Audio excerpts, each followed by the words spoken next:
Hello, அஸ்ஸலாமு அலைக்கும். இன்றைக்கி சீலா மீன் ஆக்குறேம்மா. நைட்டு பசியாக இருக்குது. அதுக்கு சின்ன வெங்காயம், கடுகு, கருவேப்பிலை, வெந்தயம், தக்காளி எல்லாம் போட்டு தாளிக்கிறேன். முதல்ல தாளிச்சிட்டு இது வகுடு வச்சு வச்சுக்கிட்டு தொட்டு திங்க. கேரளா சாப்பாடு. மீன் அழுது மீன் எப்படி இருக்குன்னு பாருங்கள். கொதிக்க விடணும். தேங்காய் பால் ஊற்றணும். இல்லை ஊற்றி யூடியூப் காட்டுனேன். தேங்காய் பால் ஊற்றிட்டேன். சரியா? பாருங்கள் எப்படி. லைக் பண்ணுங்கள், ஷேர் பண்ணுங்கள், சப்ஸ்கிரைப் பண்ணுங்கள். 4 பேர் சீலா மீன் இன்றைக்கி வாங்கினது.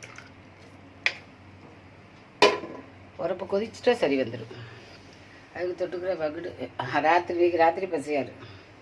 லைக் பண்ணுங்கள், ஷேர் பண்ணுங்கள், சப்ஸ்கிரைப் பண்ணுங்கள். மீன் சீக்கிரமாக வெந்துடட்டும். வைக்கிறேன். அஸ்ஸலாமு அலைக்கும்.